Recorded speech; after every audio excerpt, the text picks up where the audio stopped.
Holy shit. The wealthiest people in the world are parking their money in Bitcoin. Now, of course, this is just my opinion. I'm going to show you a video from the amazing, God rest his soul, Charlie Kirk, where he talks about the wealthiest people in the world are parking their money in Bitcoin. What I loved about Charlie Kirk was his ability to use logic, not hype, not emotion. He was just logic. He stayed calm with facts, figures, numbers, logic. And Altcoin Daily reposted this, and it reminded me how grateful I am to have a logical circuit. I do my investments based on logic, not on price predictions, not on hype, not on bullshit, but what is logically actually happening. So it's time to take conspiracy hat off, put your logical circuit on. I'll show the video first. I'm going to break down my logical circuit and the facts, figures, numbers, logic. And then again, on every video, incessantly, in nauseum, I'm going to repeat to you exactly what I'm doing. I don't care what you do. I hope you do your own research, but this is the era of authenticity. I'm going to share with you exactly what I'm doing so you can come back to my videos and measure my success. Am I going to get it all right? No, but the ones we did, well, we did pretty damn good from 2020 to 2025, freed our family financially. Now we're about to build generational wealth by 2030. So watch the video first, and then I'll come back and share with you my logic and what I'm doing. The reason why I think we should have a strategic Bitcoin reserve, I know you guys had Michael Saylor on your show, and I think he's onto something. There is something called like the mass adoption theory, which is over a period of time, like the English language, US dollar, things just catch on and they're just kind of volitional and there's no stopping it. I think Bitcoin is that. You got to watch out though. Quantum computing could potentially crack cryptography. But if they do that, then they're also cracking bank accounts. Right. And stock trading accounts. So quantum is the only asterisk on all this. But I think Saylor is onto something very profound, which is that because Bitcoin is a scarce, legitimately scarce resource, that is probably going to go nowhere but up. So Saylor makes a very provocative argument that Bitcoin could go up 10x over the next 10 years or something like that, which therefore if we start a Bitcoin strategic reserve, it could pay for the national debt and basically cover our losses on the deficit. But I think that I think the United States government should be invested in crypto without a doubt. I tend to agree with Michael Saylor that it's more likely to go to 1 million than 0. Yes, I think that's right. And by the way, so you have a problem with the world's richest people. They don't know where to put their money. So there's only so many penthouses in London and Paris that they could buy. There's only so many ranches in Wyoming that they could buy. And so we've had this problem. So you create all this money, the money goes upwards to wealth inequality point. To your earlier point, the question is then, well, what do rich people do with money? There's only so many equities they can buy. There's only so many shares in NVIDIA and Apple and Microsoft that they could justify. Well, money needs to find a home, and it's found a home in Bitcoin. And so once it has mass adoption, and literally the wealthiest families on the planet are starting to park serious monies in Bitcoin. Families in the world are parking their money in Bitcoin. Okay, so let's verify that. So I want you to go look up Bitcoin treasury companies. There was 0 by 2020. Michael Saylor was the first. He took MicroStrategies, turned it into Strategy B. He was the first to start a Bitcoin treasury. Now there's hundreds of Bitcoin treasuries. Michael Saylor is the #1 Bitcoin treasury with over 700,000 Bitcoin.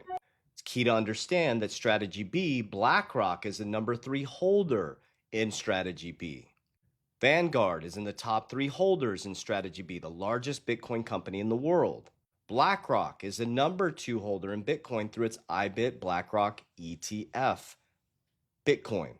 He told you it was a fraud up until 2023. He changed his mind. Now he's the #2 holder outside of Satoshi. Logic. So BlackRock, #1. Strategy B, #2. BlackRock is #3 holder in Strategy B. Grayscale's in the top. Then we talk about the President of the United States. Out of billionaires, he's the #1 holder. Trump Media is in the top 15 for Bitcoin treasuries. His son, Eric Trump, is now in the top 16 for Bitcoin treasuries and is the fastest growing Bitcoin treasury in history. He has ABTC, American Bitcoin, a Bitcoin mining company. The #3 treasury on the Bitcoin treasuries is XXI 21 Capital. 21 Capital is connected to Cantor. Cantor is connected to Howard Lutnick, the Commerce Secretary. His son, Brandon Lutnick, now runs the company.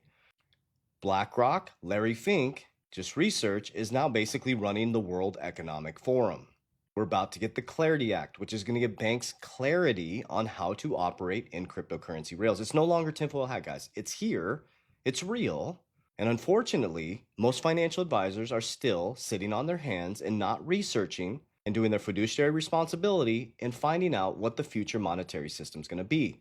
I told you guys after February 20th, 2026, we're moving into a brand new paradigm. We ended a 36-year cycle from centralization to decentralization, where you become the bank. So what you're experiencing, this delay in the Clarity Act, is not some big battle between crypto and the traditional financial system. It's a traditional financial system and the crypto ecosystem blending together to make sure that they can still profit. The Trojan horse is coming in. We thought we were running to decentralization. Bitcoin Conference 2023, everybody was anti-government, anti-establishment. And then by 2024, they're cheering for politicians on stage as Trump runs as a Bitcoin capital of the world and the crypto president. You see how quickly we can move society? Bitcoin's here to stay, crypto's here to stay. So here's how I've navigated it. Do you, but I'm gonna share with you my my exact portfolio. I consolidate out of 17 cryptos. I'm gonna give you a big warning. These assholes out there, I'm gonna call them assholes. You'll see them, oh, Trump's about to make you a millionaire. On this date, the oil deal, blah, blah, blah. These are fucking scammers. It's gross. Stop following this stuff. Anybody promoting meme coins, these off-brand tokens, run as fast as you can. The big money is consolidating into the top 4.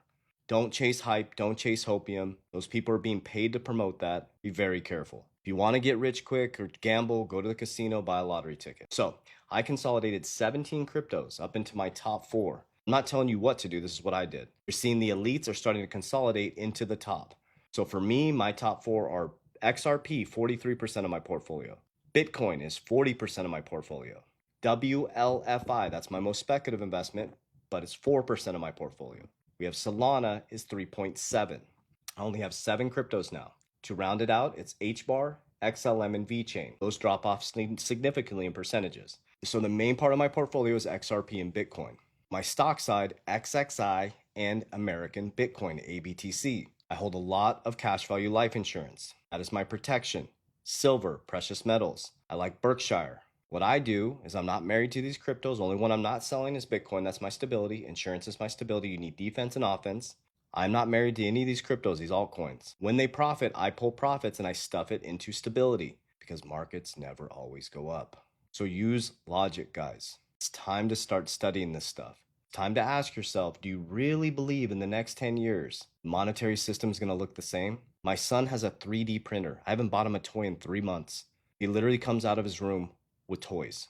And you think we're going to be using the dollar or cash in the next 10 to 15 years? 2020 was a wake-up call, a worldwide wake-up call. You need a shock to the system to change consumer behaviors. Problem, reaction, solution. The person who creates a problem creates a reaction. The people is the same people that come up with a solution. So you can be distracted all day. The Trojan horse is coming in, guys. You're drunk in the Coliseum. So that's exactly what I'm doing. Do you? Love to hear your top 4. But I'm going to keep rolling and I'm going to keep repeating and I'm going to keep telling you the exact same thing because that's how winning is done. Study the bamboo farmer. Warriors, rise! Get your shit together. It's coming.